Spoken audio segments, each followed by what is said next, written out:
What's up, everybody? Ears Up in Depth. Here to scrounge up some news. Jeremy, this is a tough week. It's been a tough week. We just did the main show Thursday, and then it was the secret show. So I sort of have, plumbed the depths of whatever news bin I get my news out of. This was a challenging day today, but I think we're going to have a good one anyway. Well, it's a challenging day. You plumbed the depths. There isn't even anything going on, so it was like you were plumbing the shallows. I'm worried about this show for one reason is because I really do make an effort not to be too negative. Believe it or not. Mm-hmm. This is me holding back lately. Same. I agree. I agree, and I get that same vibe. I'm trying to do the same thing because, spice it up a little bit. Yeah, I just don't want to have this be kvetch session 2023. But I'm a little miffed, so I have some things to say. But instead of doing any sort of rant, I'm really trying to hold back tonight. I don't want to rant. I want to form a cohesive, cogent argument and leave it without ranting. That's what I'm going to try to do. It would be interesting to try and chart the sort of progress of your average Disneyland fan or Disney fan. Like I wouldn't say we're Disney maniacs by any means, like Disney parks maniacs. I think we're maybe on the high end of interest level in the parks, but I wouldn't say we're like, go all the time. Like we're not super freaks about it. We people wouldn't call us Disney adults. I don't feel right that sort of term where our house is covered in merch and we buy all the pins and all the souvenirs and all the buckets and we go to all the events. We do all the we're not we're not fanatical about it, right? But it would be interesting though. You say as you sit in front of a wall covered in... Well, look, man, I had to rearrange. Like, if you see the rest of my room, it is not like this at all. It's all just for show. Right, it's the wall. It's the show wall. Right, yeah. The rest is just Chippendale souvenirs. It would be interesting to chart the trajectory of a Disneyland fan over the years, right? Of like, oh, I'm really passionate about it. The more I learn about it, now I'm really into it. And then you start... The more you pay attention to Disney news specifically, the more sort of jaded you get because the company that you love so much is doing XYZ that you don't care for, that you think is ruining things, that's bad. Plus being online, both I'm terminally online usually. So I think a lot of that spills through. A lot of opinions kind of comes through and you have to filter those out. And then eventually you calm down and you go, okay, whatever, and then you sort of don't know what to do with your misplaced anger and rage, and so you just swallow it, and then eventually you end up going back to the parks. There's an arc. It's more like a wave. It's definitely up and down for me, for sure. I suppose I was super into it, and then, like I said, the more you learn about it, the more news you hear about what the company itself does, and you separate the park from the company. That's where bad things happen. That's where bad vibes live. Yeah. Speaking of bad vibes. I'm wearing new deodorant today, and it smells so bad. There's the problem with buying deodorant is you can't test it. No, you have to just roll the dice and trust that Cool Fresh is Cool Fresh and not awful. Why don't you get unscented? First of all, I don't wear deodorant, so I don't know anything about it. I haven't worn deodorant in like 15 years. So what happens? Nothing. I don't stink. Well, that's nice. That's what Taryn says. Anyway, when I used to ask her all the time when I stopped wearing deodorant, I was like, do I smell? And she goes, no, I don't, whatever. So no one's ever told me. So if you're ever around me and you come up to me and go, give me a big whiff and be like, hey, dude, yeah, here's some deodorant. Or, yeah, let me know. Just let me know. Give me the smell test and let me see if tell me if I smell or not. I don't know. That's interesting. I haven't ever noticed that you smell, and I have been around you before, and it's because also my head is pretty much right at your armpit height. So it's true. That's why we're friends. I probably would have smelled that. Yeah, but I didn't. It's not deodorant. It's antiperspirant. I want to clog the pores as much as possible, and it's so bad for you, though. I know, but at this point, the way this smells, I'd rather have BO. You know who else is like that? Taryn used to buy, she buys like the worst, female deodorant, and she thinks it smells cool. It's like cool cucumber or cucumber. It's like what I don't know what it is about like cucumber and feminine products like deodorant and lotions or whatever, where it's like, I mean, not deodorant and lotion like that's just purely feminine, but you know what I mean? Like in like Secret for women, it's pH balanced or whatever. And it's like bright cucumber. It's like, what is this? This smells like the weirdest candle that you find in the discount rack at Target. It's just not good. I don't know. Cool Fret, whatever this Dove thing I'm wearing is no good. I got to go back to my right guard Irish Spring. Yeah, there you go. So that's why I'm a little out of sorts. Well, I get that, man. God, I was gonna say something to you before the show, and I was like, no, I'm gonna hold on to it, and then I lost it. Speaking of previous, go ahead. I gotta. This is sort of news related, but like more of a rumor, but not about something coming to the parks. This is what I'm hearing is going on in the parks. Oh, like an active thing. Okay, let's go. So I have a friend who works in the parks, and apparently at some of the quick service restaurants in the Magic Kingdom in Florida, the sort of like tertiary condiments like mayonnaise and ranch and things like that, like not ketchup and mustard, but they're not being put out. They're being held back so that you have to ask for them. And on top of that, allegedly, they're being told to keep track of how many they give out. And behind the counter is a white piece of paper with tally marks next to the kind of mayonnaise, ranch, or whatever they've given out that day. They're keeping track. That's what's going on, according to reports. People who work there. That is, I believe it, but it's shocking.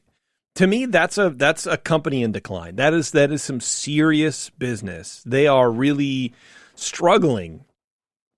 That's a sign of a struggling business. Nobody counts mayonnaise packets. Nobody keeps track of ranch packets. You give me 10. Give me one, however how many the customer wants. I mean, I guess that's what they're doing, but like to make that an extra step.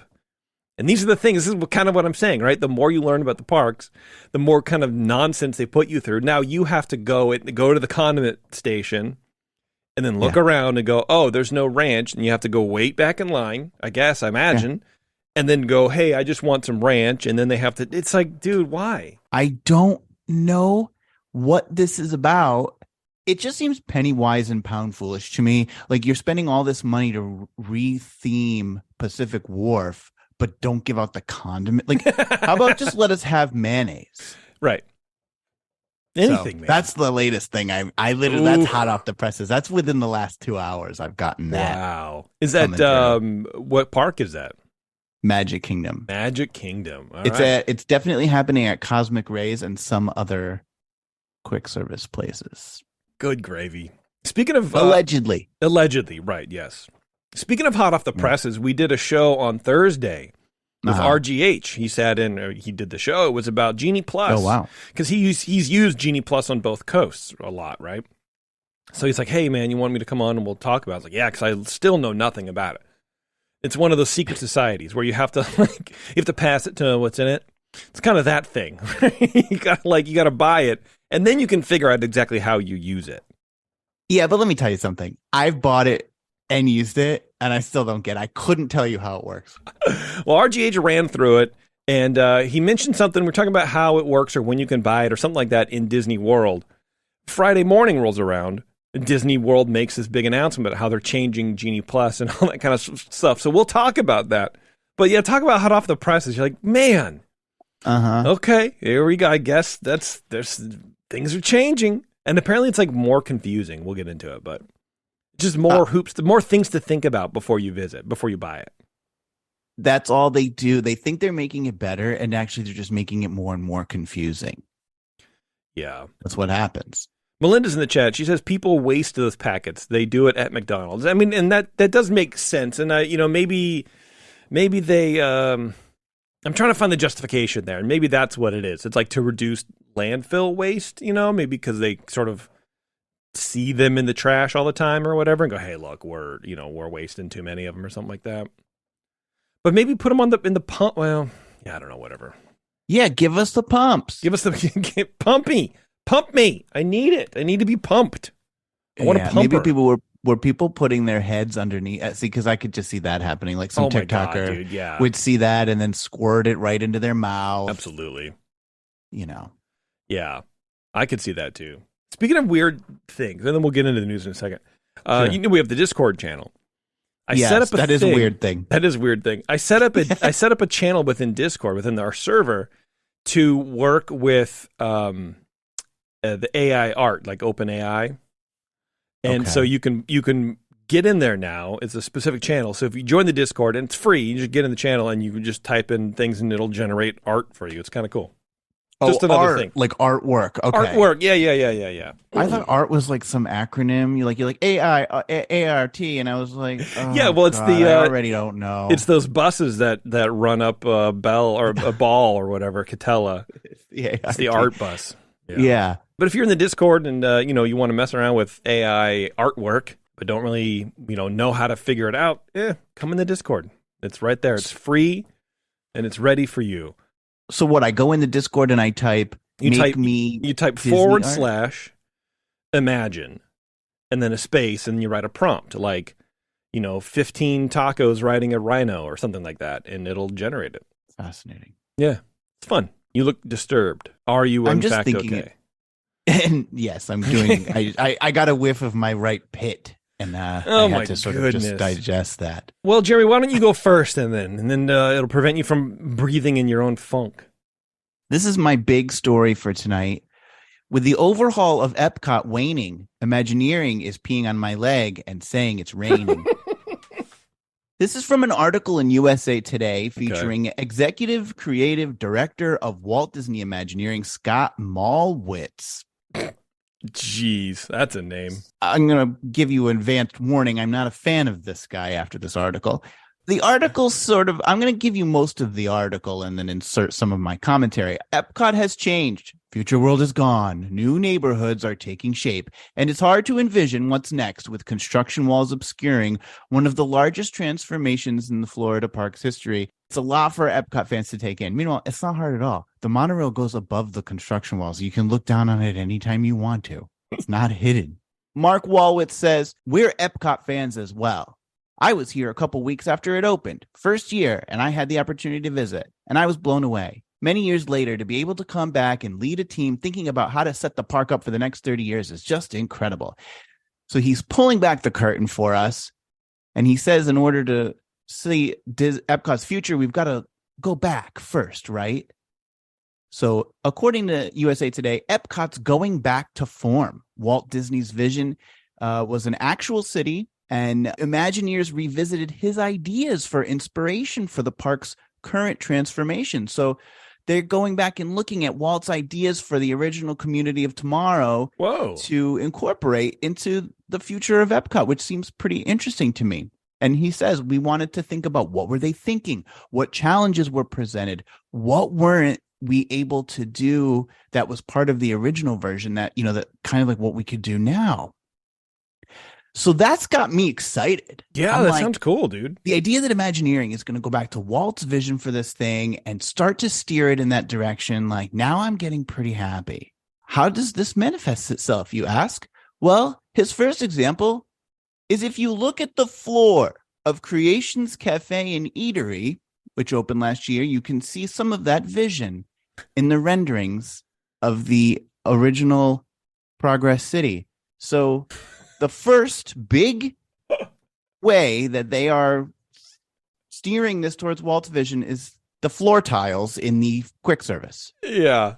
And they look like the old Progress City model. That's the big thing. Number one, right off the bat. Number one, tiles. Look down. Yeah, look down at the floor and think about what's not here right now. So automatically, I'm kind of like, I don't know if that's what I'd lead off with if I was making a Community of Tomorrow, is the design of the floor tiles. But I mean, it's important, sure, but yeah, literally anything else would have been probably more well received, right. Unless they're starting low and ramping up. Yeah, they're not. Okay.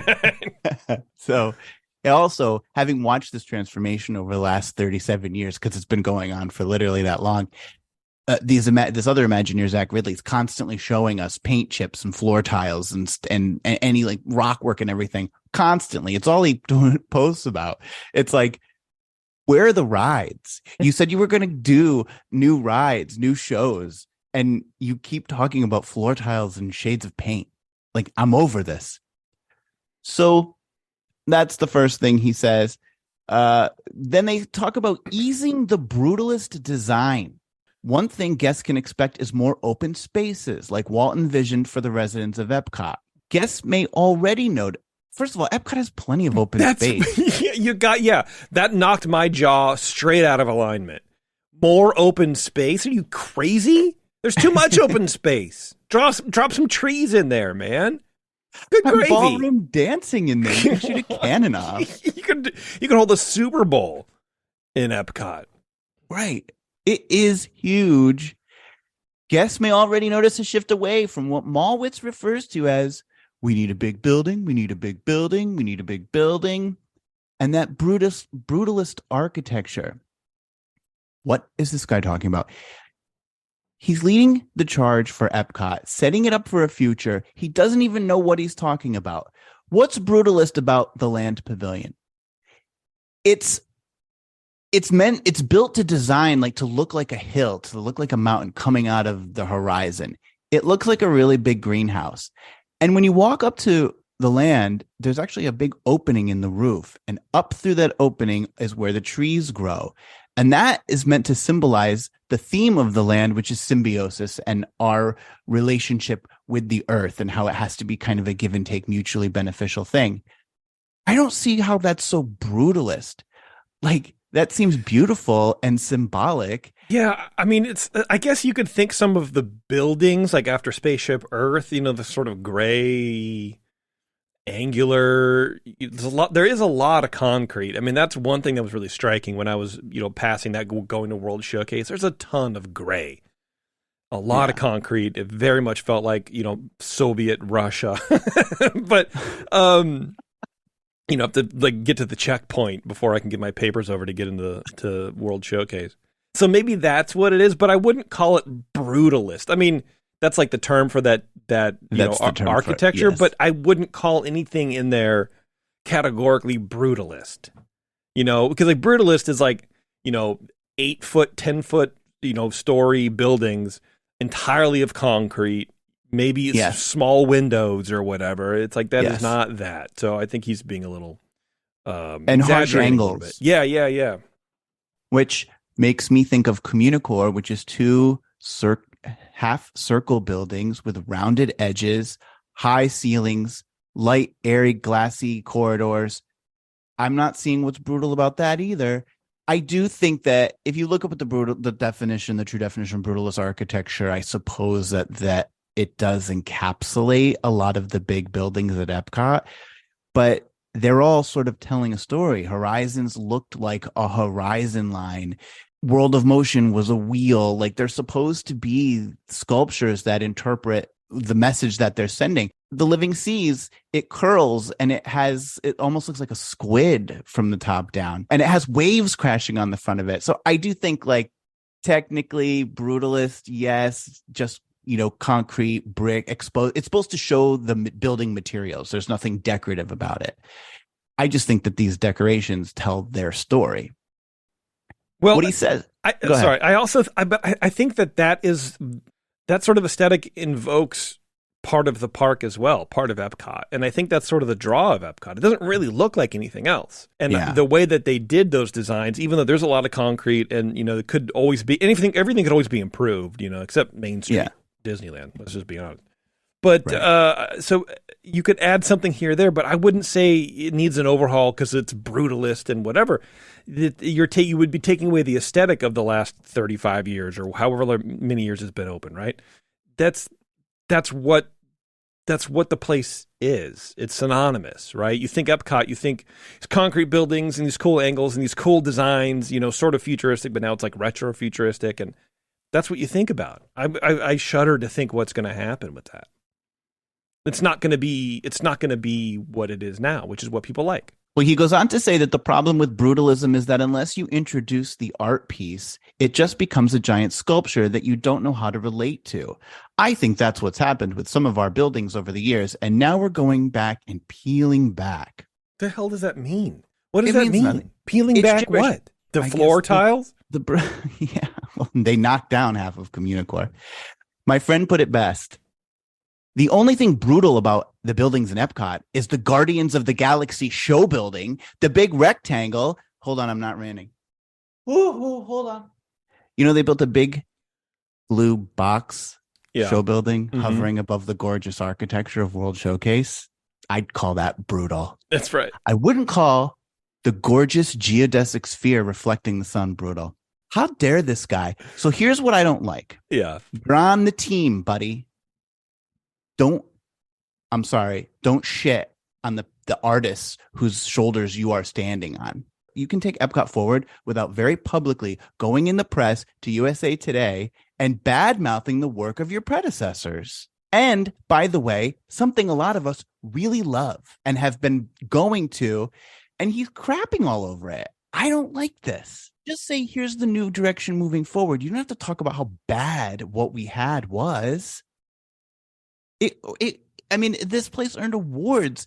These Imagineers were revered, and now now they're building Guardian Show building. Oh, you think that you know what was brutal? The Harmonious barges. That was pretty brutal. Blocked all the sight lines. You could see all the girders coming out. I don't know. I think that's kind of brutal. So this is my issue with this guy. He says Imagineers are removing physical barriers and leaning into the park's hyper symmetrical organization, another signature of Walt Disney's plans. This is precisely the opposite of what they are doing. Even the concept art isn't symmetrical.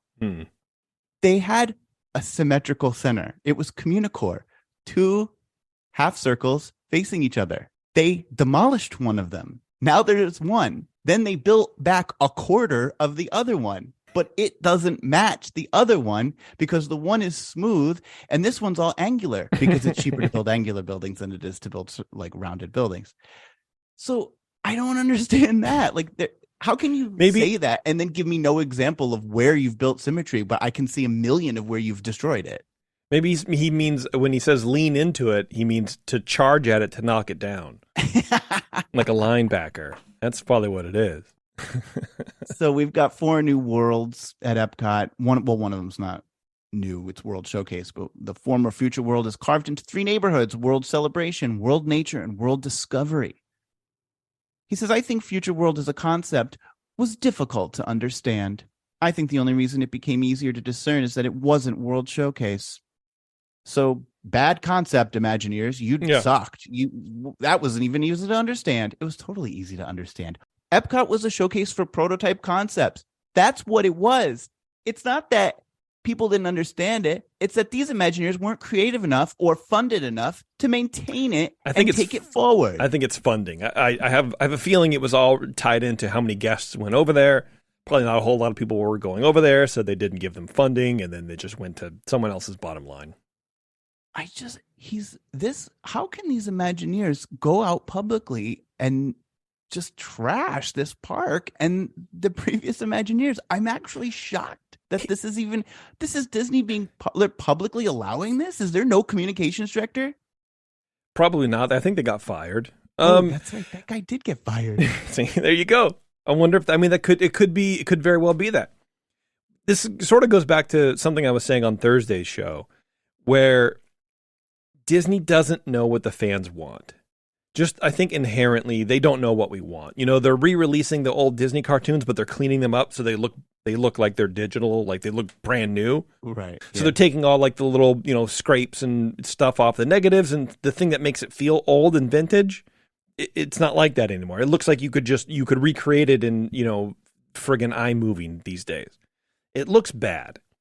With some of the merch, with a lot of the merch, with this kind of stuff, with this weird concept stuff, it's like what are we doing?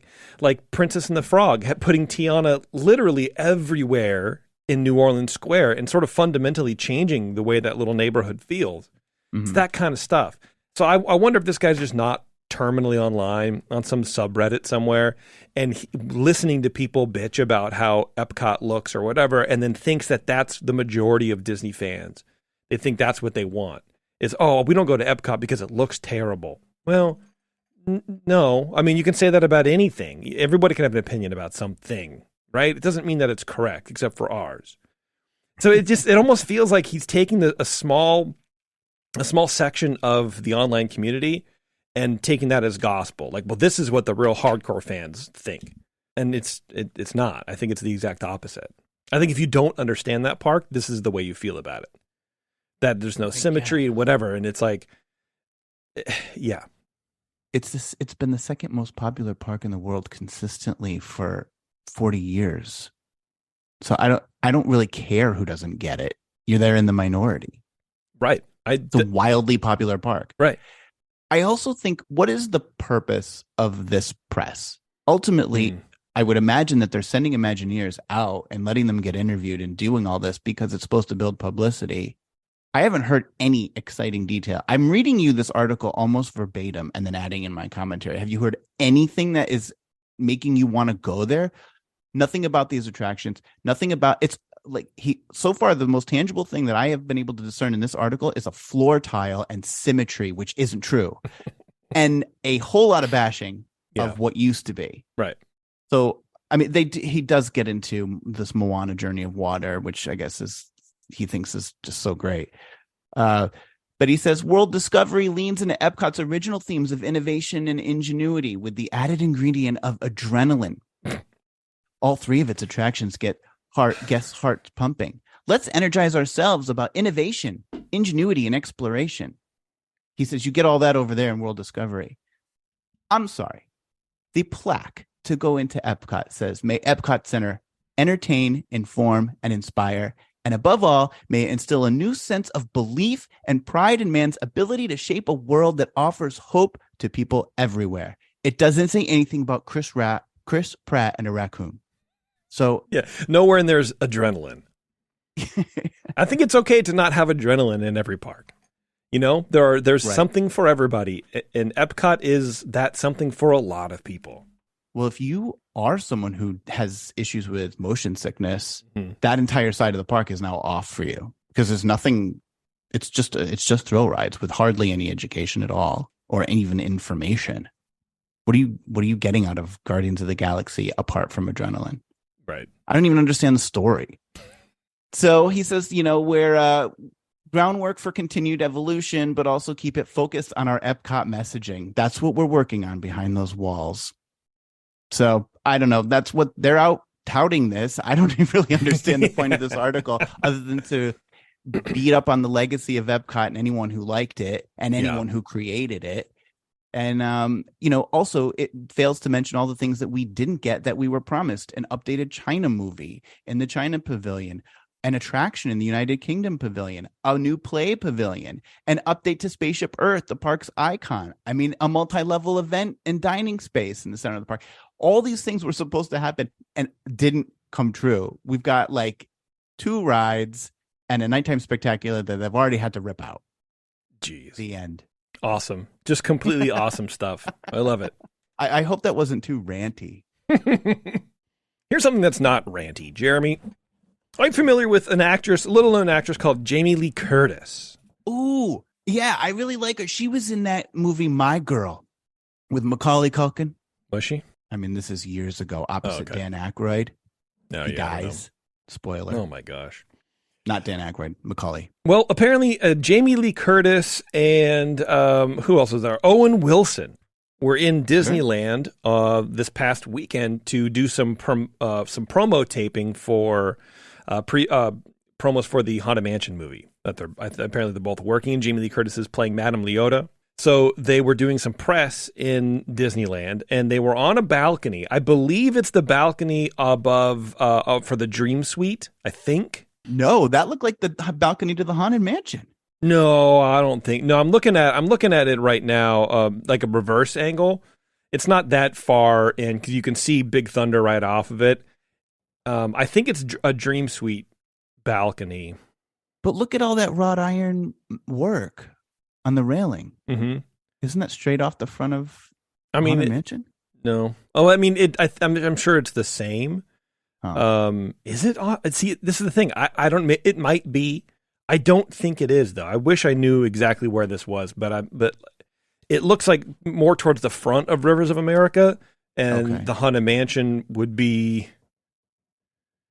I don't think it's the Haunted Mansion, although it could be. You could be absolutely right, but I don't think so. I want to say it's the Dream Suite because there's like the crest in the middle of the filigree that's gold painted, and I think that's Roy and Walt's initials.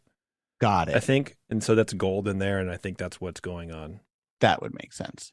But anyway, so she was up there hanging out, and apparently she started interacting with theme park goers, and yelling at them, basically. She's yelling about Freaky Friday 2, and so here's a audio clip of the video.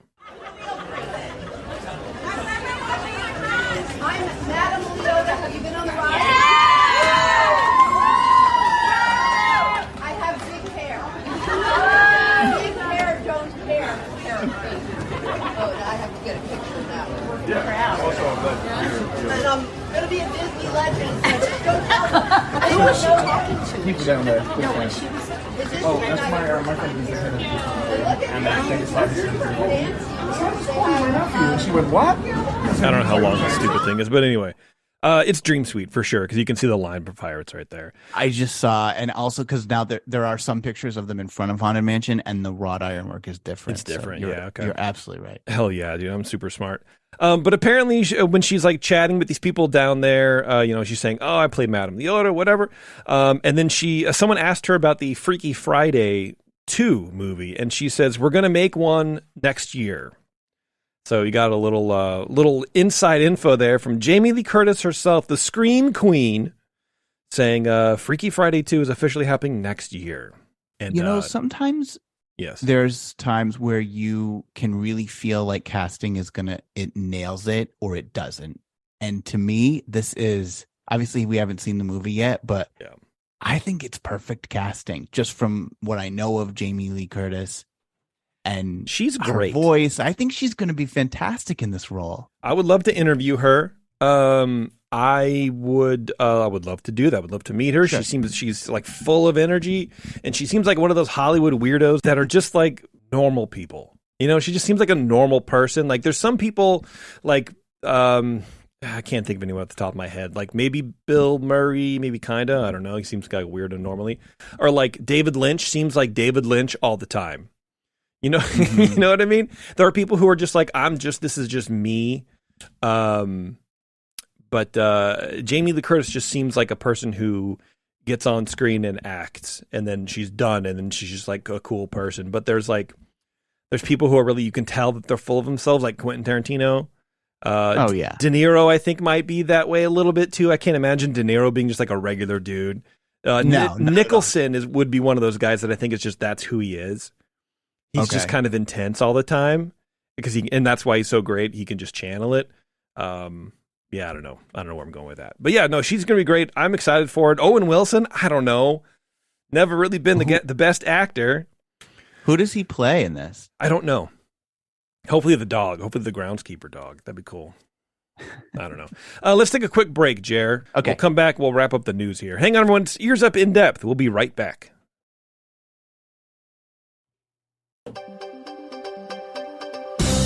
Back to the newsroom on In Depth. All right, welcome back, everybody. All right, Jared, what you got? Disney Parks blog is making us aware of the changes at San Francisco Square.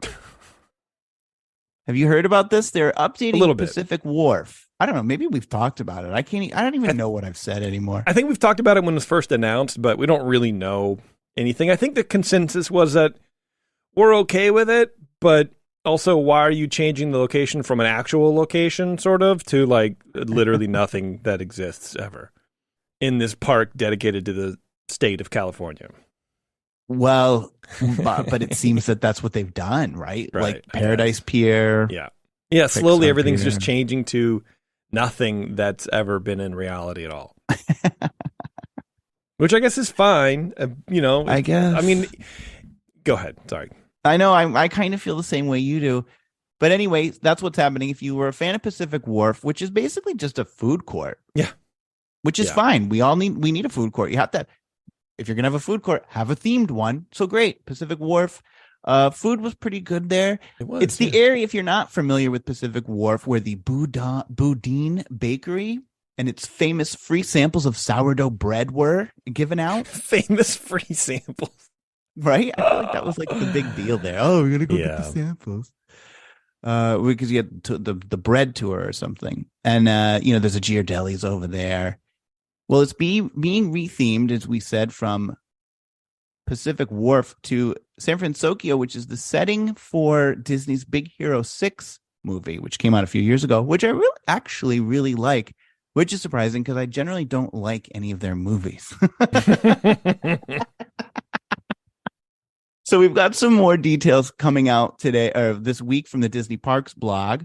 There's new menu offerings will be coming to the food eateries starting as early as July, which really is not that long far away. Right? What isn't it already the 26th? Jeez, where did June go? Yeah. According to Disney Parks blog, you'll be able to sample new San Francisco selections at Lucky Fortune Cookery and the Port of San Francisco Cerveceria. Well, because that's going to officially open.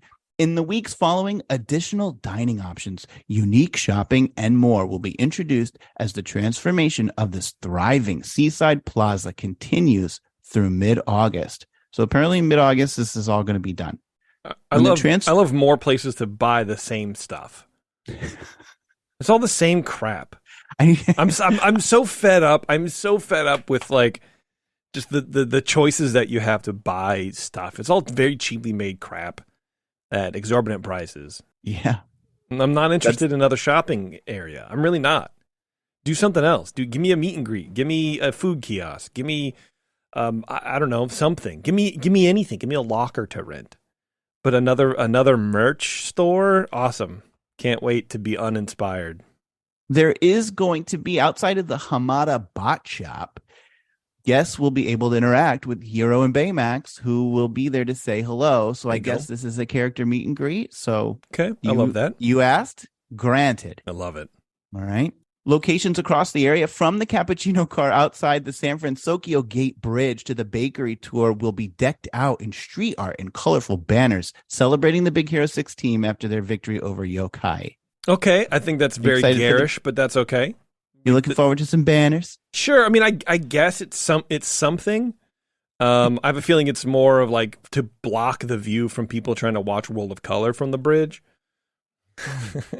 But yeah, I don't know. It's just me. Next up is the San Francisco Makers Market, which will feature unique apparel, homewares, and more featuring Baymax and friends. So you wanted different stuff? Apparently, this is going to be unique.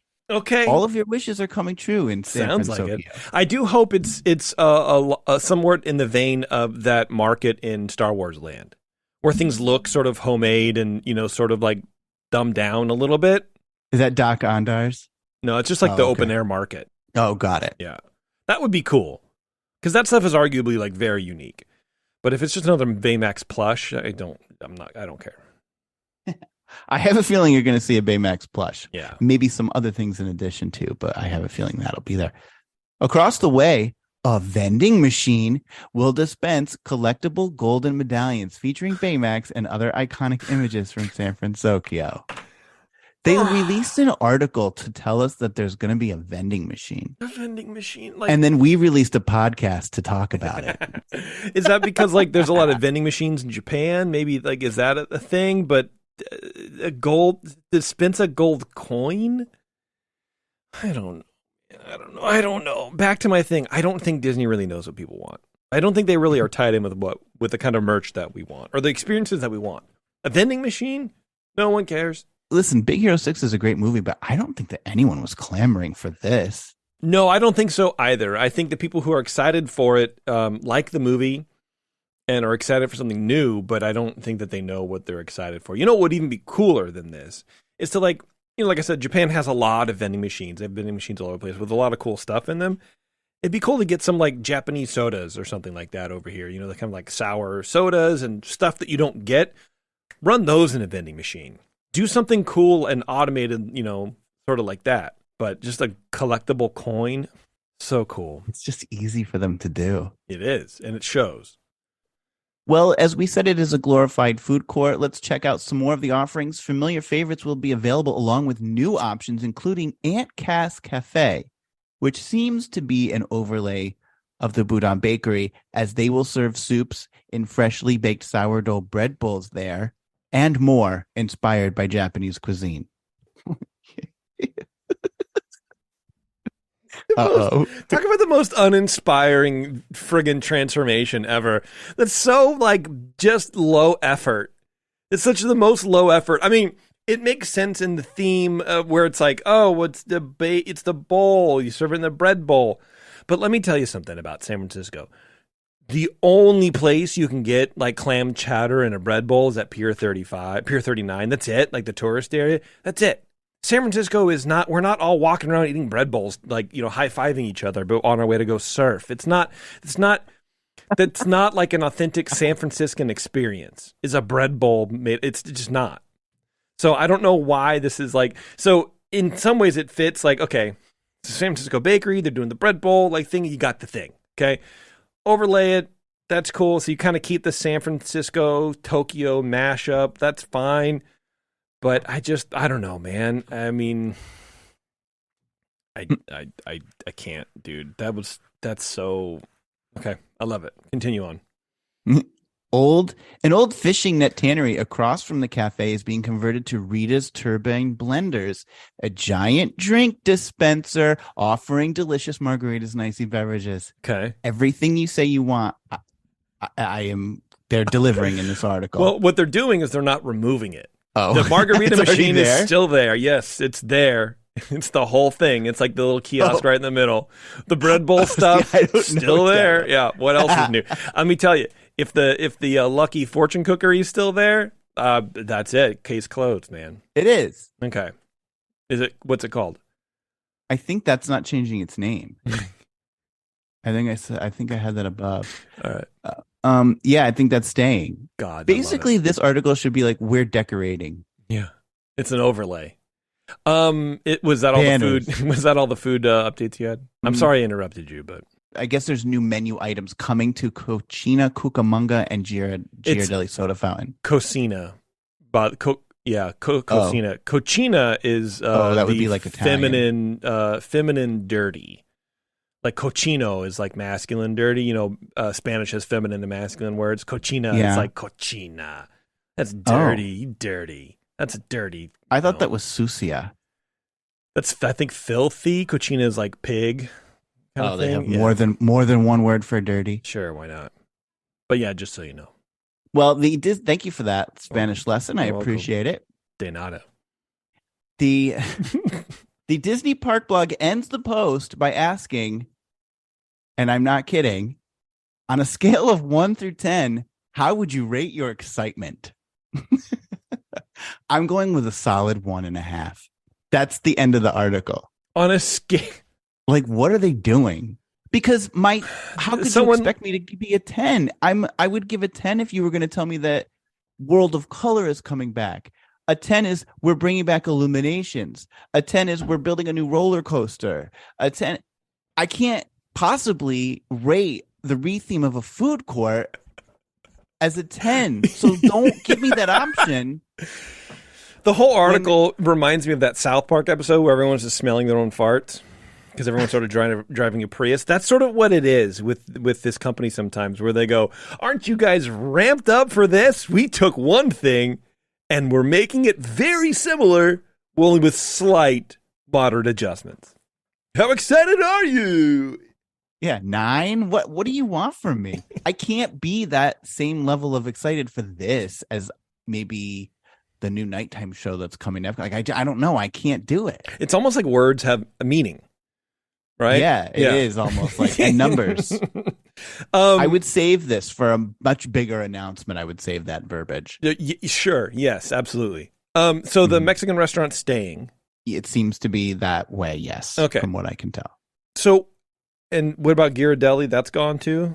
No, that's staying. Okay. But they're getting, those two are there and staying and they seem to be getting some new menu items. It's very weird that only some of the things in that Pacific Wharf area are going away, but they're getting rethemed. They're not really going away, but then most of them aren't. You get the Lucky Fortune Cookery, Ghirardelli, Mexican restaurant, that's all staying the same. It's only two things. It's like, are you changing it or are you not changing it?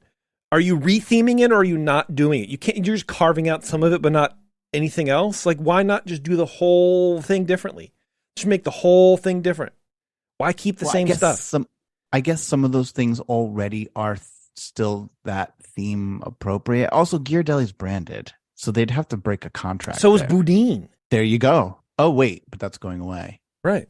Or maybe that's going to be like sub-branded in there. I don't know. It seems weird. It just seems kind of half-assed. I don't know. I didn't realize Boudin is a thing. Yeah, it's a company. Beyond there. Sourdough bread company. Well, good job. Good, Boudin. Yeah.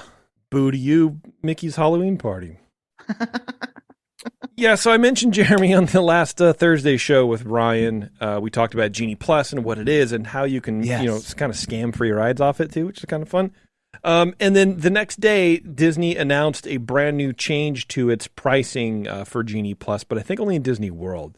So we're here to just make a little addendum for that. Currently, Disney World sells Genie Plus at a demand-based price no matter which of the company's 4 parks you plan to visit that day. That's something that's going to change, according to a memo from the company first reported on by Blog Mickey, which is such a good name. Quote, beginning June 27th, guests at Walt Disney World will now purchase Disney Genie Plus service based on how they want to visit. Guests will be able to select either a single park option or a multiple parks option, subject to availability. With this update, prices may now be lower at some Walt Disney World theme parks compared to others.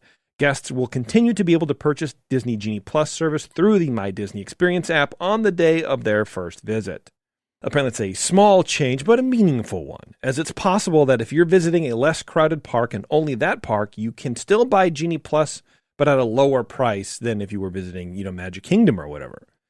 In theory, that will save people some money and slightly lessen the financial burden of visiting the parks. Oh yeah, because the $10 is really going to make a big difference. Anyway, you're already paying so much more for the park hopper. I don't know. It's weird. Yeah, weird. But there you go. So Genie Plus is now going to be, park by park, it sounds like. And it's going to be tiered pricing based on what park you're visiting. Well, and my other question is does it mean that am I really saving money, or are they just going to raise Magic Kingdom higher and keep the other ones where it was? Like, yes. They just fluctuate. It's not like it's going to go below what it is today necessarily. Maybe it will, but I don't think that has to be the way it is because it's dynamic. They can do whatever they want. Right. Well, and by how much cheaper? Is it $5? I think this is some of the psychology of pricing definitely plays a hand in what they set these prices at. Because if you make the let's say Animal Kingdom Genie Plus price too low, then you sort of question why is it so expensive at Magic Kingdom? You know what I mean? So I don't think they can discount it too much. The disparity between the two parks can't be that much. Right. Because I think it highlights how much extra you're actually spending. Right. You know what I mean? So maybe $25 for Magic Kingdom and 20 or 18 for Animal Kingdom. That sounds, that's fair, but like $10 or more, I don't think it'll ever be that different. Well, I think people agree with you. I read a tweet from user at NukuNuku29 who says no one in the Disney fan community should be applauding this change requiring park-specific Genie Plus upgrades. Rates for Genie Plus applying to a park hopper are already astronomically high. Also, going to a slower park is saving you what? $3? Expect better, demand better. Not happy over there. No, but it's true. Vote with your wallet. I got 2 brief updates here, Jeremy. One, okay, because you're all done, right? Well, I have a brief update. Oh, well, then go ahead. Give me your update, buddy. This is hot off the presses today. Also, it's very scant on detail, but Run Disney changed their spring race. It used to always be a Star Wars race, and now they've added. It's called the Springtime Surprise. So every year they change the theme and it rotates. Okay. This year That's it is fun. going to be themed to Lilo and Stitch, and if you they're adding the Stitch Challenge. So if you do the 5K, the 10K, and the 10 miler, you get the Stitch Challenge. The dates have not been announced for the springtime surprise, but they will be in April of 2024. So this is just a little bit of a news update from Run Disney today. That's cool. I wonder if that's when the Lilo and Stitch live action movie opened, somewhere around that time, I would guess. Oh, that would make sense. And also they announced it on today, which is June 26th, which is 626. And the reason that they announced it on 626 is because that's Stitch Day, because Stitch, I guess in the movie is before he's called Stitch, his name was Experiment 626. So we got that announcement today. I did see some things for like cool treats on the park for 626 Day. And I'm like, oh, okay. I don't know. That's what it is. It's all about Stitch. There you go. Okay, a couple brief announcements. We talked about Elemental and how it didn't really do that well, that Pixar movie. Was it on this show or was it one of the other shows? Anyway, whatever. I think it might have been the other show, but it had a poor opening, right? Yeah, poor domestic opening for sure. After two major studio movies bowed last week, I don't know. This session was one of... What the hell? This sentence makes no sense. This session was one of holdovers for Hollywood with mixed... Oh, I think I know what they're saying. Last weekend's box office leader, The Flash, which had initially come in lower than projected, added $26.6 million in 78 offshore markets this weekend, dropping by 59%. The Warner Brothers DC Deep Universe title now counts as international runnings total of $123 million for 211 worldwide. Disney Pixar's Elemental, meanwhile, had better holds in its second frame, which is second weekend, I guess, sliding by just 18%. Korea is particularly notable with strong social scores, and this was up there. Anyway, whatever. In regards to the full overseas session for Elemental, it was $31.3 million in 40 markets, bringing the offshore total to $55.6 million and a global take of 121. So that's all. Basically, Elemental is dominating overseas. Well, not dominating, but they're doing great overseas. All right. So there you go. There's that. And apparently, over on the Marvel Studios side, someone shot down a drone. And I don't really understand. This was above the set of Disney Plus's Secret Invasion, set, I guess, or whatever. Okay. So what do you think? Someone was trying to spy on the recording, the making this, and they shot it? Yeah. Speaking with Entertainment Weekly, Nick Fury actor Samuel L. Jackson revealed they suffered issues with fans flying drones over the set of Secret Invasion, seemingly in an effort to uncover and leak spoilers. The legendary actor added how they even, quote, shot one down and traced another back to its location of origin and got the pilot in question. He says they shot one down and they followed one back to where the dude was. They found him and they got him. Maybe that's why maybe that's what the Chinese weather balloons were. They were just trying to see what they're making in this Marvel slot. Yeah. Emilia Clarke, who plays Talos' daughter Gia in Secret Invasion, added how her casting was followed by a terrifying video meeting with Marvel's security team that led her to be scared someone would, quote, come and kill her. She says, I was like, I think a man's going to come and kill me if I say anything. What are you talking about? Eventually, she added that she chilled out, making reference to her time on Game of Thrones, how it just sucks when spoilers leak, although denied that she ever did the spoiler. I don't know. These quotes that the direct is pulling from is weird. Yeah. But yeah, anyway, apparently they shot a drone out of the sky over the set of Secret Invasion. That's wild to me. And like, was someone packing heat on the set that they were just like, I mean, I think they have, this is probably the wrong tech, but like, ultrasonic, you can just disable it, like maybe EMP. You point like an EMP gun at the drone and just like knock it out of the air. I don't think it's like an actual gun. That's technology that exists. Yeah, it's like military stuff. Yeah. And Marvel has it. Well, I mean, presumably the security on set. Yeah. I mean, if Alec Baldwin can shoot one of his coworkers, I guess we can shoot a drone. Sure. These sets, it's a Wild West on these sets. Anything could happen. I tell you, I'm gonna dress up as a drone and try to get on set. See what happens. See what kind of gun they shoot me with. You dress up as a drone.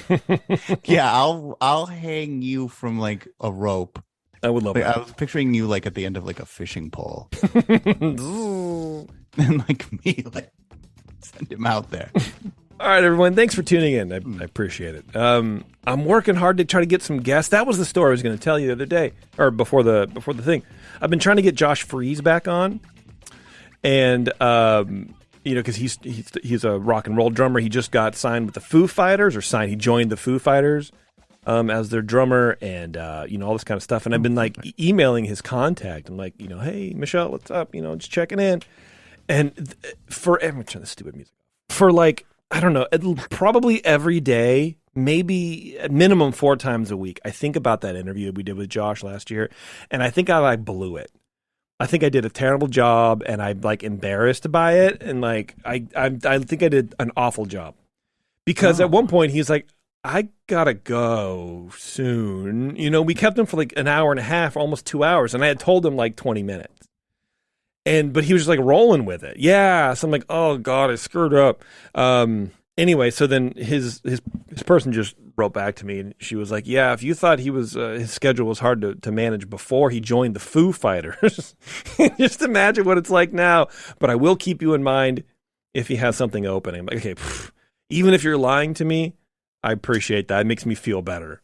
Some personal anxiety issues got lifted today, and I feel good about it. Well, that makes me happy. Me too. I'll sleep well tonight.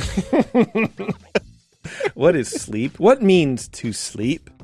All right, everybody. Thanks a lot for tuning in. I appreciate it. And, don't forget to go over to the Discord. Just search EarzUp in your Discord app or whatever, and I think it comes up. And come hang out with us. And it's also in the link of all the shows and stuff like that, too. So check it out. All right, everybody. Thanks a lot for tuning in. We'll see you.